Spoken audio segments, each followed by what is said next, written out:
Hello guys, welcome back to my channel. इस वाले video में हम बात करेंगे कंप्यूटर सिस्टम आर्किटेक्ट के बारे में। फुल ट्यूटोरियल रहेगा ये। Without any wasting your time, let's start this video. First of all, computer organisations and ये टॉपिक जो रहेगा, ये आपको मैंने पहले भी बता दिया, कंप्यूटर ऑर्गेनाइजेशंस पे रहेगा। ठीक है। सो बहुत सारे कंसेप्ट इसमें आएंगे। ठीक है, वन बाय वन करके हम पूरा डिटेल में ये पढ़ेंगे। सबसे पहले कंप्यूटर आर्किटेक्ट क्या होता है। कंप्यूटर आर्किटेक्ट क्या होता है is about designing a computer system to balance performance, efficiency, cost and reliability. ठीक है। कंप्यूटर आर्किटेक्ट का पहले आपको मतलब पता होना चाहिए क्या है। ये कि डिजाइन करना है कंप्यूटर को इस वे से कि उसकी परफॉर्मेंस अच्छी हो, कॉस्ट कम हो, रिलायबल हो, एफिशिएंसी उसमें सही हो। ठीक है। It describe how a system is built from its component. Architect से ही पता चलता है कि कैसे एक सिस्टम बनाया जाता है इसके कंपोनेंट से। This can be high level overview. ठीक है, डिटेल्ड इसमें एक्सप्लेनेशंस होती है, इंस्ट्रक्शंस होती हैं। ठीक है, माइक्रो आर्किटेक्ट होता है, लॉजिकल डिजाइन्स होते हैं और इसको हम इम्प्लीमेंट करते हैं। ठीक है, क्लियर। नेक्स्ट आप देख सकते हो, computer organization is about how a component. अब ऑर्गेनाइजेशन का क्या मतलब है, ऑर्गेनाइज करना कि कंप्यूटर को जो उसके कंपोनेंट है उसको किस तरह से ऑर्गेनाइज किया जाए। कौन कौन से कंपोनेंट होते हैं, जैसे सीपीयू हुआ, मेमोरी होगी, इनपुट आउटपुट डिवाइस होगी। इन सभी को कैसे एक दूसरे के साथ कनेक्ट किया जाए कि ये कोई प्रोग्राम को एग्जीक्यूट कर सके। ठीक है। अब कंप्यूटर के बारे में बिल्कुल डीपली पढ़ रहे हैं हम कंप्यूटर बनाना तो चाहते हैं, तो हम इसमें देखेंगे कि क्या क्या कंपोनेंट होते हैं, उनका क्या क्या काम होते हैं। ठीक है। इसमें हार्डवेयर भी के कंपोनेंट भी इसमें इंक्लूड होंगे। ठीक है। बेसिकली कंप्यूटर ऑर्गेनाइजेशन जो आर्किटेक्ट है उसको हमने टू पार्ट में डिवाइड कर लिया, सीए और सीओ। ठीक है। सीओ का मतलब क्या है, कंप्यूटर आर्किटेक्ट, और सीओ का मतलब है उसको, ये है कंप्यूटर का आर्किटेक्ट, उसका डिजाइन कैसे हो, है ना। और ये है उसको ऑर्गेनाइज कैसे करें, जो उसके कंपोनेंट है उसको कैसे ऑर्गेनाइज करें। सो आर्किटेक्ट में क्या आता है, उसमें इंस्ट्रक्शंस आती हैं, उसमें ड्रेसिंग मोड आते हैं, एएल जो आता है, पाइपलाइंस आती हैं, मतलब इसका इंटरनल डिजाइन जो होता है। उसमें प्रोसेसर वगैरह कौन सा अप्लाई होगा, इंटेल का। ठीक है, तो ये सारी चीजें आती हैं। और ऑर्गेनाइज किसको करोगे, कोई सॉफ्ट हार्डवेयर होएगा उसको ही ऑर्गेनाइज करोगे। सो इसमें जैसे कि इनपुट आउटपुट डिवाइस हो गए, इंटरेक्ट विद द सिस्टम, इसमें मेमोरी को ऑर्गेनाइज करना है, और इनपुट आउटपुट जो यूनिट है, ठीक है, उसको ऑर्गेनाइज करना है उन डिवाइसेस को। ठीक है। सिंपल कंप्यूटर सिस्टम आर्किटेक्ट का मतलब आपको क्लियर हो गया। आर्किटेक्ट मतलब उसको कैसे डिजाइन किया जाए कि हमारी परफॉर्मेंस भी अच्छी आए, हमारी कॉस्ट भी कम लगे, और सारे के सारे जो फंक्शंस हैं, जो प्रोग्राम है, वो भी एग्जीक्यूट हो जाए। ठीक है। नेक्स्ट बिल्कुल बेसिक से स्टार्ट कर रहे हैं। Here, what is computer? What is computer? A computer is an electronic device that process, store and execute instructions to perform tasks. Simple सी डेफिनेशन है। ठीक है, ज़्यादा ब्रीफली मैं नहीं करवाऊंगी, क्योंकि इतना तो अभी सभी को पता है ना। तो कौन कौन से कंपोनेंट होते हैं सभी को पता है। सीपीयू होता है, सेंट्रल प्रोसेसिंग यूनिट होती है, मेमोरी यूज होती है कंप्यूटर में, स्टोरेज के लिए हार्ड डिस्क यूज होती है, एसएसडी के डाटा स्टोर करने के लिए यूज होती है, इनपुट आउटपुट डिवाइसेस यूज होते हैं, यूएसबी यूज होती है। ठीक है, और मॉनिटर्स वगैरह होते हैं आउटपुट डिवाइस के लिए। सो यहाँ पे आप पिक्चर देख सकते हैं, एवोल्यूशन ऑफ कंप्यूटर, कंप्यूटर का एवोल्यूशन कैसे हुआ था। ये फर्स्ट जनरेशन के कंप्यूटर है, ये सेकंड, ये थर्ड, ये फोर्थ, अब ये फिफ्थ जनरेशन कंप्यूटर है। ठीक है, नेक्स्ट हम बात करते हैं। देखो कंप्यूटर सभी को पता है कि क्या है ना।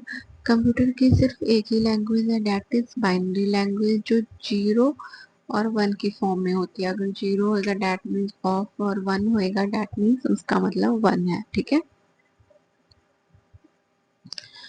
सो देखो यहाँ पे एक एग्जांपल दे रखिएगा ना, memory chips in a computer consist of the billion of transistors which are able to store manipulate data through combination of 0 and 1. This structures allow computer to execute complex task by following. अब देखो इतनी सारी instructions होती हैं उनके कहने का मतलब कंप्यूटर में, तो इतना टास्क परफॉर्म करना जो तो कंप्यूटर के लिए बहुत ज़्यादा कम्प्लेक्स होएगा, इसलिए हम कंप्यूटर को 0 एंड 1 के फॉर्म में उसको समझाते हैं। ठीक है, नेक्स्ट, अब हमने बोल तो दिया कि बाइनरी लैंग्वेज में यूज़ करते हैं और वो 0 एंड 1 के फॉर्म में होती है। तो अब जैसे हमने यहाँ पे लेटर लिखे हुए हैं या 11 12 13 14 जो भी कुछ लिखते हैं, तो वो कैसे लिखते होती है। तो देखो वन को तो एज इट वन ही हम कंसिडर करेंगे, है ना। टू को हम कैसे कंसिडर करेंगे, 1 0। थ्री को हम कंसिडर कैसे करेंगे, 1 1। फोर को हम कंसिडर करेंगे ऐसे, 5 को 1 0 4। ये कोड्स हैं। ठीक है, आप इसको ऐसे याद कर सकते हो, अदरवाइज इसके फॉर्मूले होते हैं बनाने के लिए, तो वैसे भी कर सकते हो। ठीक है, अब देखो अगर ए लिखना है तो कंप्यूटर को ये कोड समझ आएगा कि हाँ चाहिए ये लिखना था। ठीक है, तो ये सारी चीजें हैं। अब देखो जैसे इन्होंने लिखा है कंप्यूटर में हेलो, हमने हेलो लिखना था, हेलो के लिए ये सारे कोड वर्ड्स होंगे। हेलो वर्ड्स के लिए ये हेलो का कोड है और ये वर्ड का कोड है, तो ऐसे लिखोगे। ठीक है, तो ऐसे करके आप लिखते हो। so, इसके बाद हिस्ट्री और ओरिजिन ऑफ द कंप्यूटर, ये सभी को पता है कि कंप्यूटर का जो फादर है डेट इज चार्ल्स बेबेज है। ठीक है, और एडा लवलेस ने वो डिफरेंस इंजन कंप्यूटर और एनालिटिक इंजन बनाए थे। ठीक है, तो ये सभी को पता होगा इतना, तो हम ये सीधा टेबल में आते हैं, टेबल से ये क्लियर कर लेते हैं। ठीक है, सो देखो पुराने टाइम पे, एशियन टाइम पे, ठीक है, सबसे पहले किस क्या डेवलप किया था, अबेकस की डेवलपमेंट हुई थी, जो सिर्फ कैलकुलेटिंग के लिए यूज करता था। ठीक है, देन फिर 19th सेंचुरी में चार्ल्स बेबेज आए, उन्होंने एनालिटिक इंजन और डिफरेंस इंजन बनाया था जिसमें एडा लवलेस हुई थी। 20th सेंचुरी में ENIAC आए जिसमें इलेक्ट्रो मैकेनिकल और इलेक्ट्रॉनिक जो कंप्यूटर्स थे वो डेवलप हुए। और मिड ऑफ 20th सेंचुरी में ट्रांजिस्टर हुए, आईसी हुए, इंटीग्रेटेड सर्किट हुए, माइक्रो प्रोसेसर हुए, थोड़े से मॉडर्न कंप्यूटर यहाँ पर बनाने हो गए। ठीक है, देन 19 में पीसी कंप्यूटर, पर्सनल कंप्यूटर वहाँ पे बनाने स्टार्ट हो गए, जिनकी ग्रोथ वर्ल्ड वाइड वर्ल्ड हुई। क्लाउड टेक्नोलॉजी इस यहाँ पे डेवलप हो गई। ठीक है, अब आज के टाइम पे सभी को पता है एआई का टाइम है, एआई के कंप्यूटर आ गए। ठीक है, जो बहुत ज़्यादा एडवांस है। कितने टाइप के कंप्यूटर होते हैं देखिए, ये बिल्कुल बेसिक से कर रहे हैं। ठीक है, ताकि जो बिगनर है बिल्कुल उसको भी ये चीज़ें समझ आ जाए कि क्या है। अब ये सभी को पता है डेस्कटॉप है, लैपटॉप यूज़ करते हैं, सर्वर्स होते हैं, टैब्स यूज़ होते हैं। ठीक है, देन हम सीधा सीपीयू आप पे आते हैं, बस थोड़ा सा ओवरव्यू करते हैं, ये सारी चीज़ें इतनी डीपली तो नहीं करेंगे। Then first of all CPU, CPU की full form central processing unit होती है। सारी कैलकुलेशन जो टास्क परफॉर्म होते हैं वो सारे के सारे हैंडल करता है सीपीयू।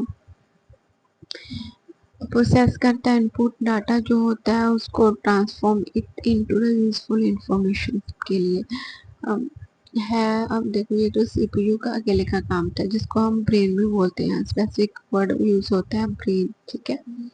कंप्यूटर के और कौन से कंपोनेंट है उसके हेल्प से यूज कैसे करता है? रैम, रैम की फुल फॉर्म होती है रैंडम एक्सेस मेमोरी। तो रैम के साथ सीपीयू कैसे कनेक्ट होता है? जो टेम्परेरी डाटा स्टोर होता है रैंडम एक्सेस मेमोरी में ये होता है कि थोड़े टाइम के लिए जो डाटा स्टोर होता है तो उसको सीपीयू की जरूरत होती है। जैसे से कंप्यूटर पे कोई काम हो रहा है, कंप्यूटर ऑन हो रहा है ना, देन है स्टोरेज डिवाइस के लिए जैसे हार्ड डिस्क डिवाइस हो गया, सॉलिड स्टेट डिवाइसेस हो गए, जो परमानेंट डाटा मतलब यूज होता है उसके लिए भी सीपीयू यूज होता है। इनपुट एंड आउटपुट डिवाइस के लिए भी सीपीयू का होना जरूरी है, ठीक है। अगर सीपीयू नहीं होएगा, आप खुद सोच के देखो, अगर सीपीयू नहीं होएगा आपके पास तो एक मॉनिटर का क्या कर लोगे आप, एक कीबोर्ड का क्या कर लोगे, एक माउस का क्या कर लोगे, है ना। तो सीपीयू जरूरी है। Then what is software, software hardware को सभी को ही पता है, छोटी क्लासेस में ही पढ़ते हैं हम। सॉफ्टवेयर वो होते हैं जिनको हम टच नहीं कर सकते, हार्डवेयर वो होते हैं जिसको हम टच कर सकते हैं ना, तो देख सकते हैं और टच कर सकते हैं बेसिकली। सॉफ्टवेयर वो सारे के सारे प्रोग्राम्स होते हैं जो एप्लीकेशंस होती हैं बेसिकली जो इंस्टॉल होती है कंप्यूटर के अंदर, ठीक है। ऑपरेटिंग सिस्टम होता है, विंडोज होती है, ठीक है, जो कंप्यूटर के अंदर प्रोग्राम चलते हैं। हार्डवेयर वही होते हैं जिनको आप टच कर सकते हो, ठीक है, जैसे कीबोर्ड हो गया, माउस हो गया, ठीक है, ये सारी चीजें हो गई। अब इसमें भी ये टाइप्स हैं, कौन कौन सी टाइप्स, ये तो इतना डीपली आपको पता ही है। ये डिफरेंस आगे बेसिकली हम जा रहे हैं यहाँ पे, ये डायग्राम पे इम्पोर्टेंट है। अब की इनपुट कैसे देते हैं, माउस से, कीबोर्ड से या माइक्रोफोन से, है ना। तो यहाँ से डाटा जाता है सबसे पहले मेन मेमोरी पे, ठीक है। और यहाँ पे देखो कंट्रोल यूनिट है जो सारा डाटा कंट्रोल करता है। ALU होते हैं अरिथमेटिक लॉजिकल यूनिट, ये इसकी इंटरनल मेमोरी होती है, ये इसकी मेन मेमोरी है। मेन मेमोरी और ALU और इंटरनल मेमोरी और सेकंड स्टोरेज मेमोरी, ये सारी की सारी आपस में क्या करती रहती है, एक दूसरे के साथ कनेक्ट करती रहती है, ठीक है। फिर एट द एंड जो भी रिजल्ट आता है उसको बोलते हैं हम आउटपुट। आउटपुट कैसे डिस्प्ले होती है? With the help of printer, monitor और स्पीकर से, ठीक है।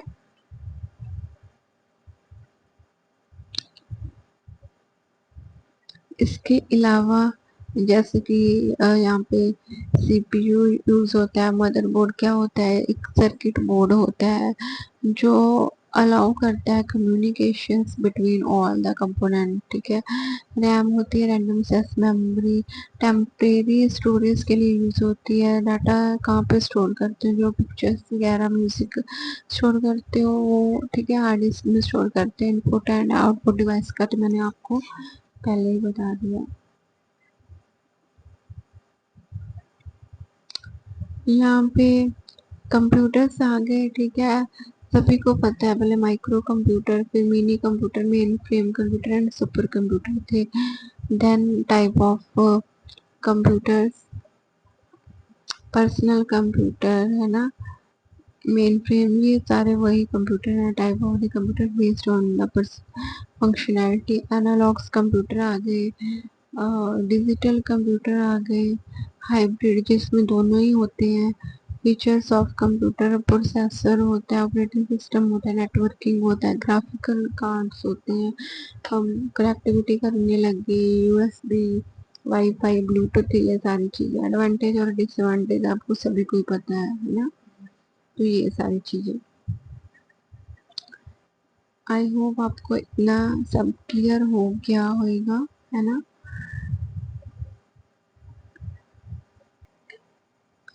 नेक्स्ट है हमारे पास कंप्यूटर डिज़ाइन। कंप्यूटर डिजाइन में देखो, कंप्यूटर डिजाइन क्या होता है, ये कहते हैं is a structure in which component relate to each other, है ना, रिलेट करते हैं एक दूसरे के साथ और अपना काम स्टार्ट करते हैं। ठीक है, जब कंप्यूटर की डिजाइन करते हैं तो कौन सी जंक्शंस आती है, कौन सी प्रॉब्लम आती है। पहले तो इनफाइनाइट स्पीड, देखो ये प्रैक्टिकली तो पॉसिबल नहीं है कि इनफाइनाइट स्पीड हो। इनफाइनाइट मेमोरी भी नहीं है कि हाँ आप जितनी मर्जी मेमोरी यूज करते रहो और वो खत्म ही ना हो, है ना, ये सारी चीजें पॉसिबल नहीं है। स्पीड मिसमैच बिटवीन मेमोरी और प्रोसेसर, प्रोसेसर उसको सेव करके दिखा रहा है बट मेमोरी में जगह ही नहीं है, तो ये सारी चीज भी आती हैं। बग्स आते हैं, एरर्स आते हैं। मल्टी जब प्रोसेस होती है, आप एक तरफ सॉन्ग सुन रहे हो एक तरफ काम कर रहे हो, ठीक है, और मल्टीपल थ्रेड आते हैं। मेमोरी को कैसे शेयर करना है, किसको कितनी स्टोरेज के लिए लिख देनी है, डिस्क एक्सेस है ना, वो भी पार्टीशंस के लिए भी कहाँ पे स्टोर करना है। और कंप्यूटर जब डिजाइन करते हैं तो मेन चीज़ ये भी होती है कि कैसे आप बेटर परफॉर्मेंस निकाल सकते हो, है ना, पावर कितनी कम लगे, सिक्योरिटी हो, ठीक है, और एक्सपीरियंस अच्छा हो, रिलायबल हो, ठीक है। Next, we will discuss about the computer system level hierarchy, ठीक है। तो इनकी हायरार्किकल क्या होती है, कैसे होता है, मतलब ये देखो, हम देखो, हमें पता है कि कॉम्बिनेशंस होती हैं, डिफरेंट लेवल के कॉम्बिनेशंस वहाँ पे होते हैं, ठीक है। Computer with the users and that make the use of the computer, it also describe how a computer activity and perform on the computer. It shows all the element used in different level of the system, ठीक है। अब देखो इस picture में आप देख सकते हो लेवल, ठीक है, इसको वन बाय वन करके एक्सप्लेन भी करूंगी।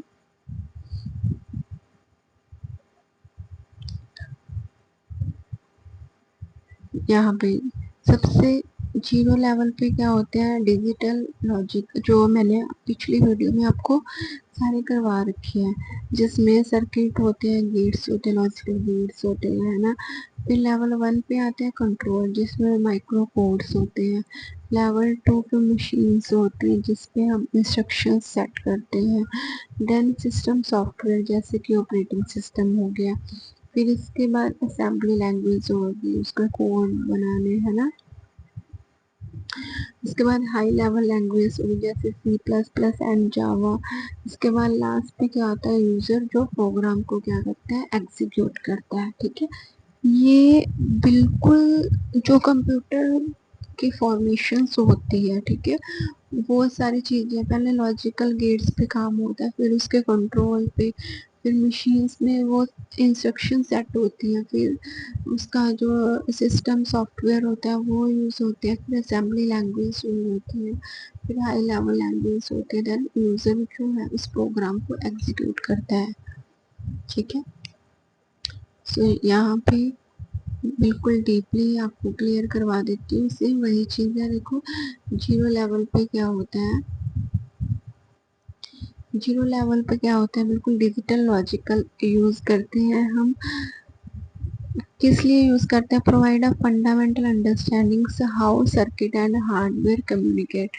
जो लॉजिकल गेट्स होते हैं उनका क्या काम होता है, जो हार्डवेयर होते हैं कि वो कैसे, और सर्किट होते हैं वो कैसे कम्युनिकेट करें, ये सारी चीज़ें जब हो जाती हैं देन लेवल वन पे आते हैं।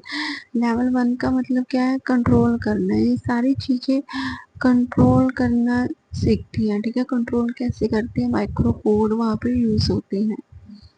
देन जैसे कंट्रोल वहाँ पे हो जाता है, उनका कम्युनिकेशन हो जाता है, देन लेवल टू पे आती है जिसमें क्या होती है, मशीन्स पे काम करना होता है।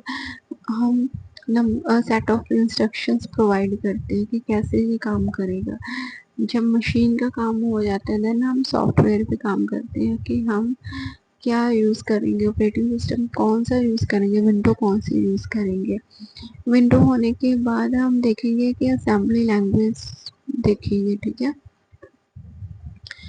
देन नेक्स्ट लेवल 5 पे देखो आप, लेवल 5 पे हाई लेवल लैंग्वेज होती है कि प्रोग्राम जो लिख रहे हो वो यूजर को मतलब इजीली समझ आए, क्योंकि हमें तो हाई लेवल लैंग्वेज समझ आती है ना।